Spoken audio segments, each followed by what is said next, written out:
Welcome back, comrades. This is Gaming with Austin. Today, we are on episode 59 of the Utopian Community series.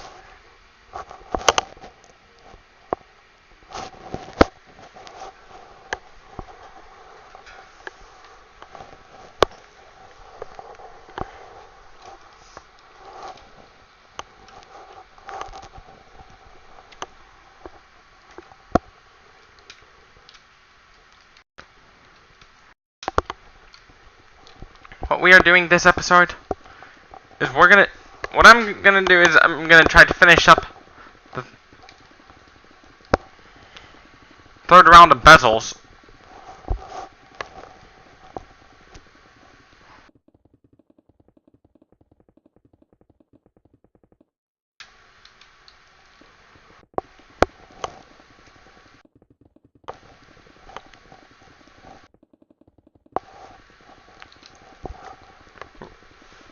Once we finish off the third round of bezels, we're gonna make it about four blocks wide, which is exactly 4 meters, or about 13 feet.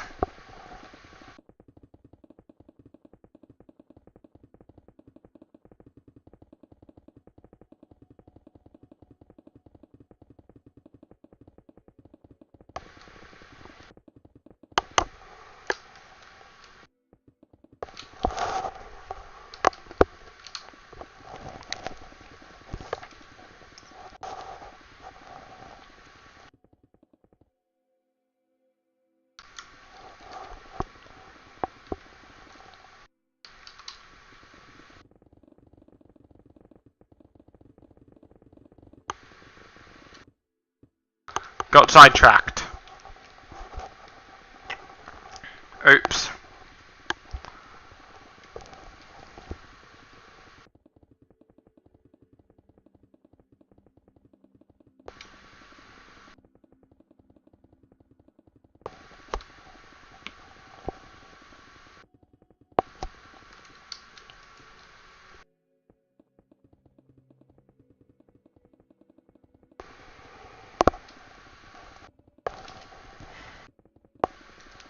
Wasn't ready for that yet.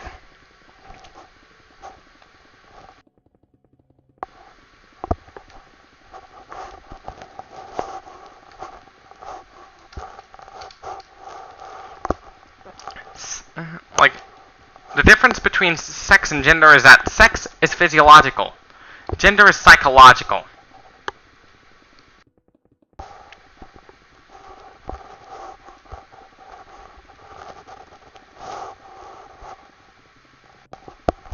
Sex is physiological.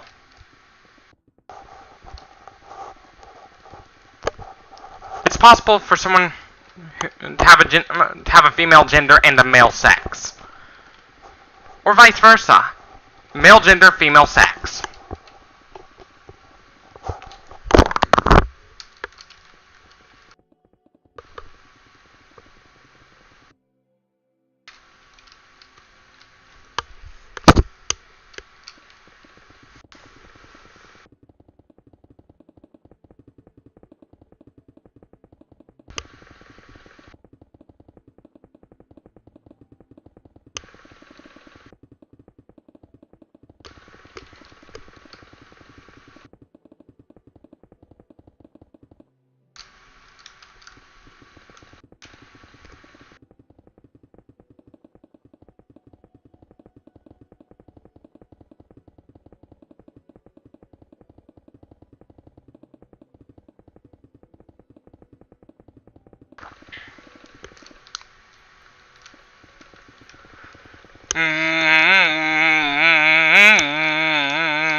I sometimes listen to Megadeth. If that's what if you're wondering about the humming, I occasionally listen to some Megadeth. And Metallica.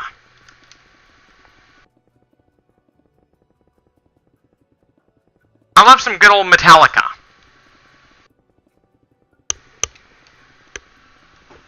Yes? Yes.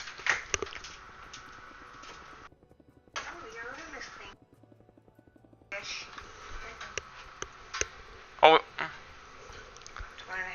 Mm-hmm. Okay. Turn that off before you go to bed. Okay. I'm turning your fan on then because it's kind of funky in here, okay? Like. Mm-hmm. My mom had to take my drugs. Like my medicine. Mom had to bring me my medicine, yes.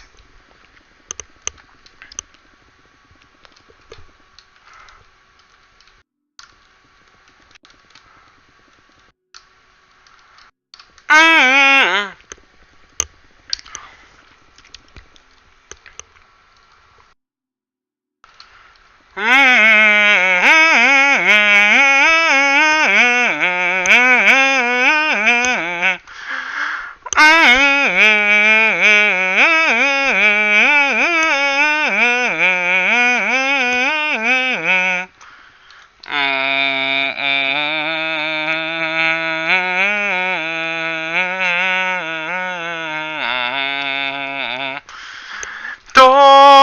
Hurricane are protector of mankind. Rise to meet your fate right now. Your destiny awaits.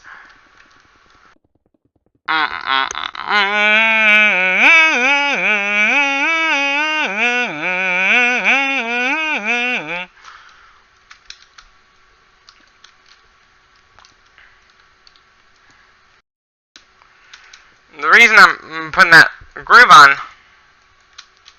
is I want to make it a little easier.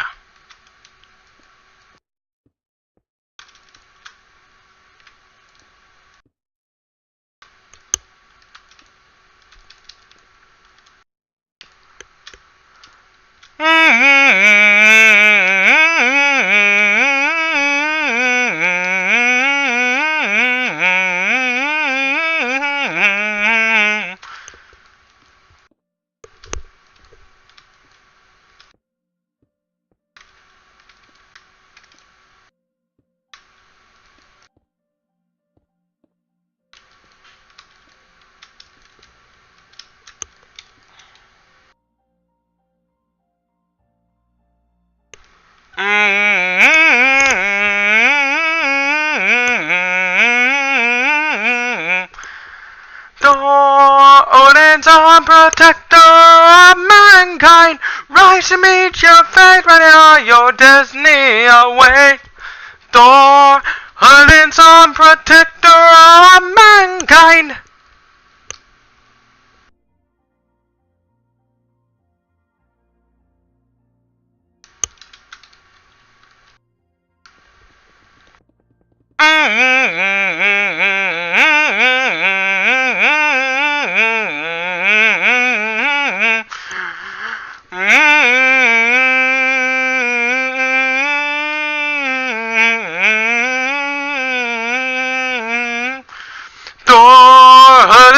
Protector of mankind, rise to meet your fate right now. Your destiny awaits. Thor, Odin's our protector of mankind.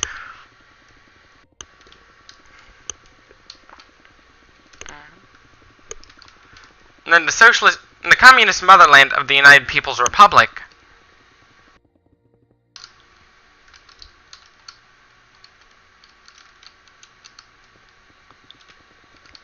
The Communist Party would be one of the main parties, political parties, along with the Social Democratic Party and the Democratic Socialist Party. Another one would be called the Progressive Party.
The reason I'm covering a whole, like putting a piece on the corner, I do it to make it easier for me to find, and I like to do it to make it easier to ensure that they're all of the same width.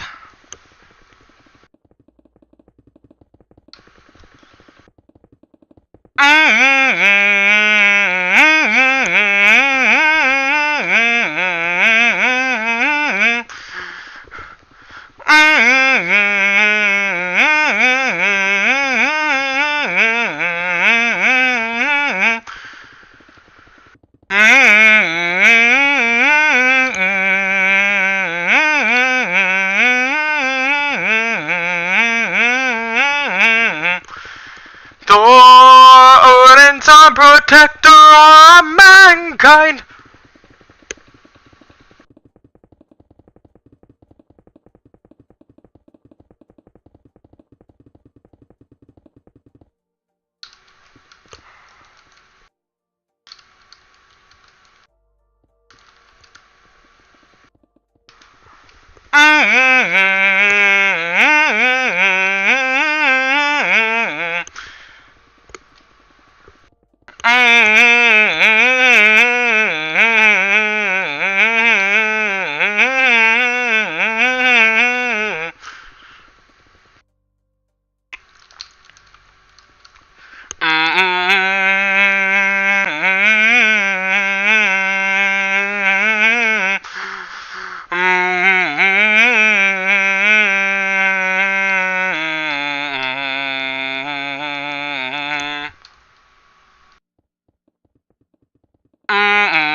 Nightcrawler.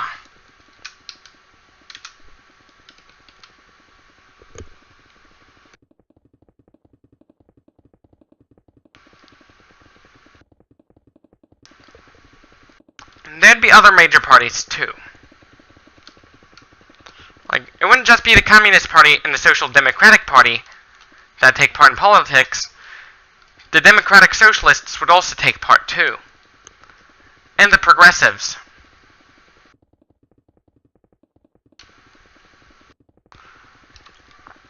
The Democratic Party would be reorganized into the Democratic Party of the United People's Republic.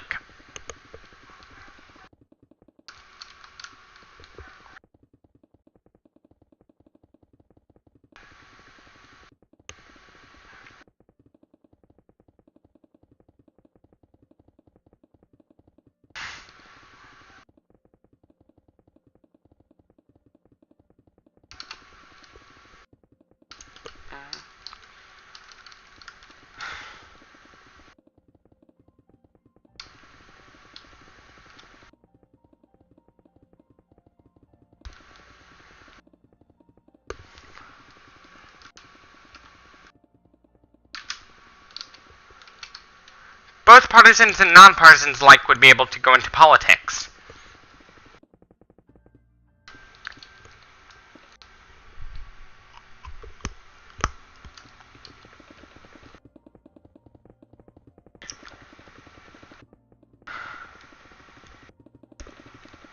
If I'm gonna run for president, I'm probably gonna do it probably in my mid-40s, early 50s.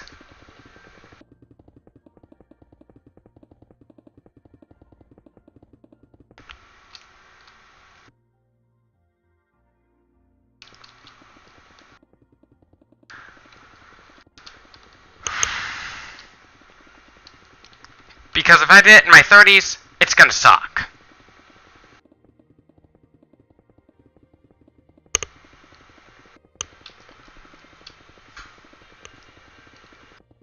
I'd wait till I become a grandparent before I become president.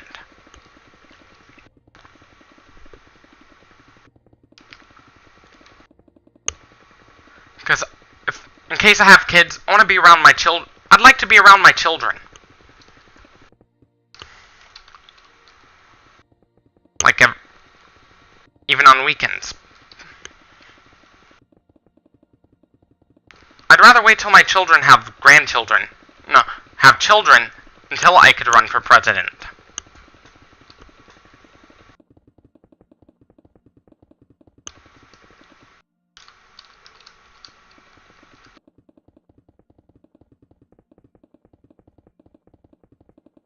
Because it is a really stressful job.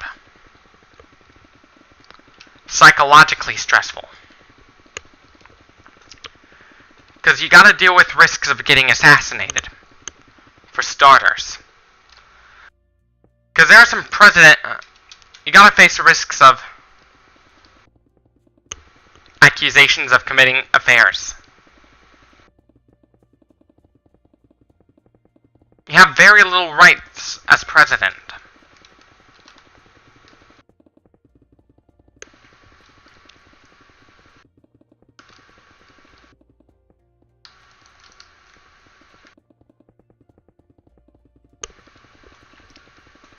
Wages should not be determined by CEOs.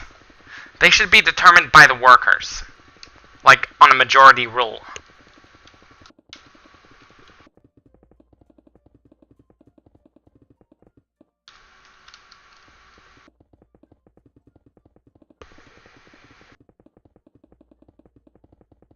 While the policies are due, under my admin, which is short for administration, under the Smith administration, if America is still around 30 years from now, if America is around 30 years from there,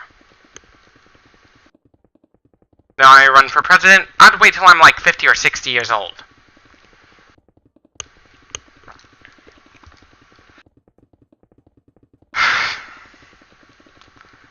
Because, for one, I want to be around my kids until they start living on their own.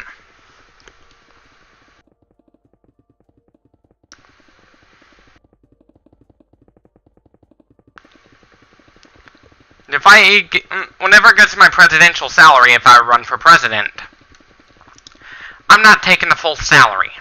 I'm only going to take as much as needed. Which will probably be less than the full presidential salary. Much less than that. I'm probably going to not talk to Congress about setting up a constitutional limit on the presidential salary. I'd ask them to reduce it. Because who needs to be making who needs to be making $400,000 a year? No one. There's no need to make that much money. I'm better off with $40,000 a year, in my personal opinion. Because $400,000 a year is just overkill.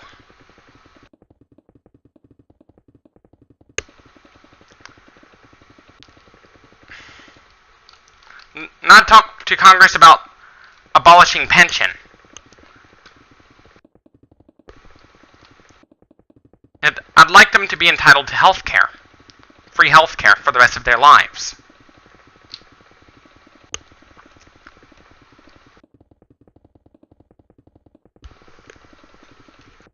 The reason why some people relapse from their vegan diet is some of them end up struggling with malnutrition. They're ordered because some people are physiologically not capable of going vegan.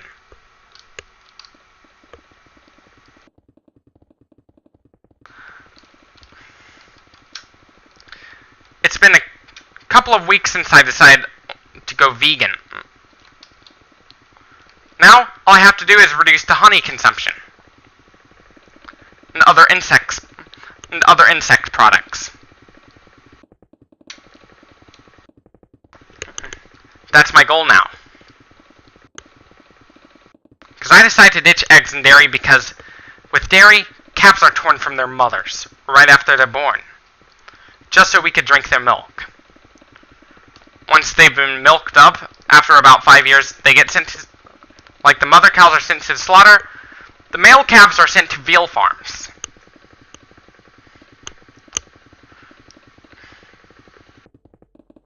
Female calves are sent to other dairy farms.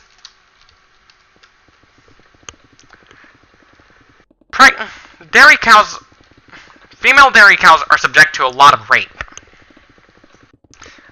I'm not trying to offend any of y'all, but this is true.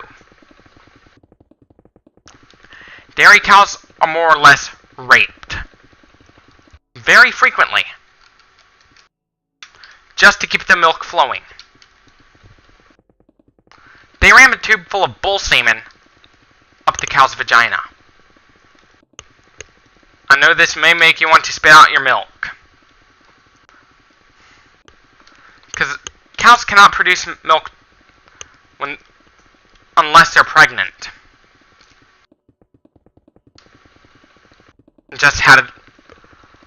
Or if they had a calf for about 6 months to a year.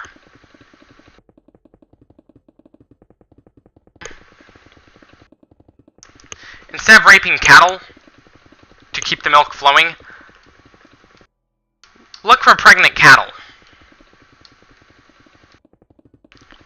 Look for pregnant cows. Find some pregnant cows on your farm instead. And take advantage of those instead of raping them.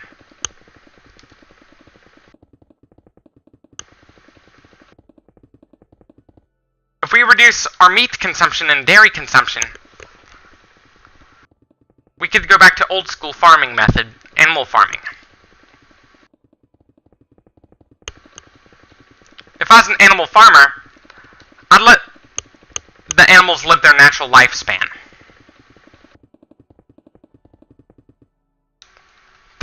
The farm animals' natural lifespan is about, like, cows usually tend to be about 25 years old, on average, in its natural state. But cows on dairy farms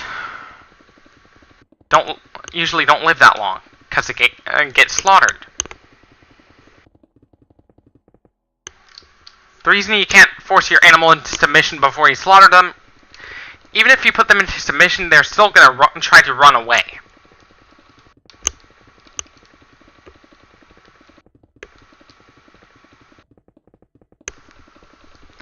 For me, I just let the cows die naturally.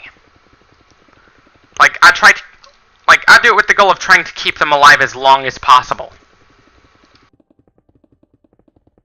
I'd only harvest the carcass only if it dies from age-related causes. If it's diseased, like if it dies from infectious disease,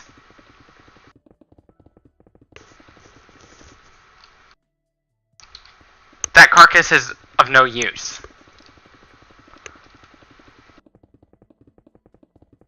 Because I don't want to get my customers sick.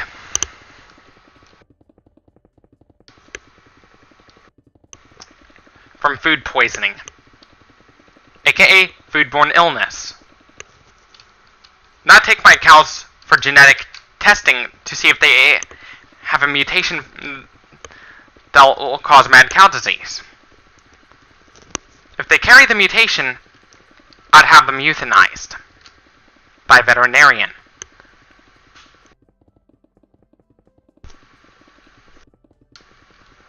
I know you're not going to like this, but this is the only way to stop it from spreading to my herd of cows.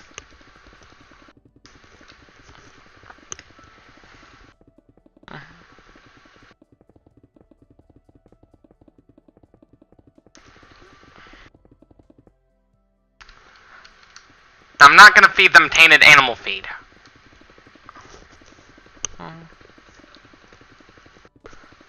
I'd let them go out and graze. And if the cow dies from age-related conditions like heart disease or stuff like that,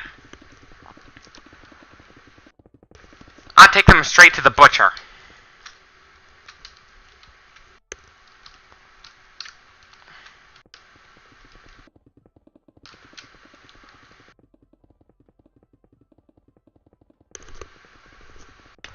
butcher it up myself, then supply the meat to some restaurants myself. Yes, I'd do it in the form of a gift economy.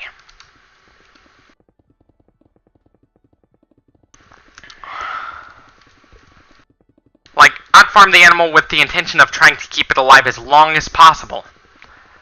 I'm not gonna kill the animal.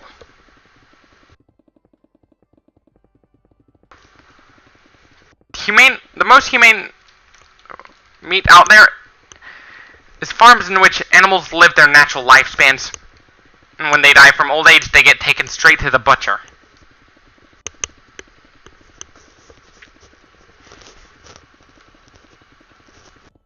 Now, how will I have the cow euthanized? If it has the gene for mad cow that causes mad cow disease, the gene mutation that causes mad cow disease, lethal injection.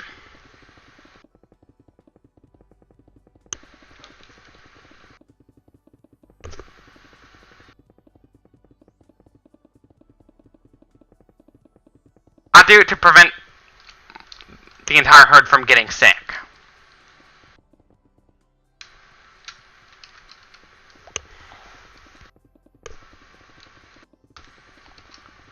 The best time to do it is while they're asleep, so they don't feel the pain.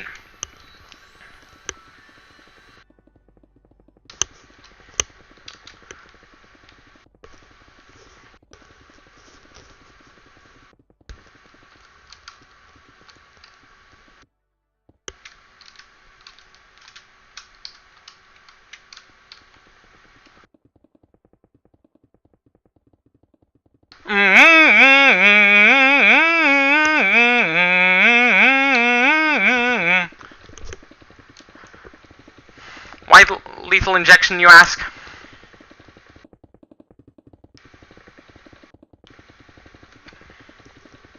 It's not as painful as having your throat slit.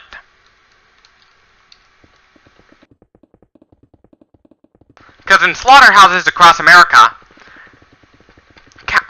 the farm animals' throats are slit a lot.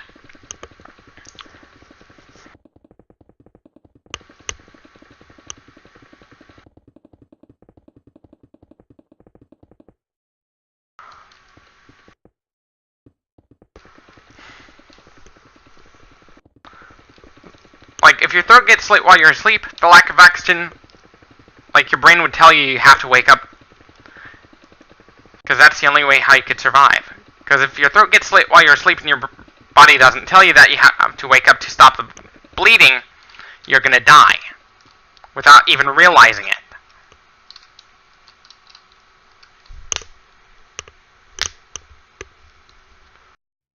Because our body's utmost...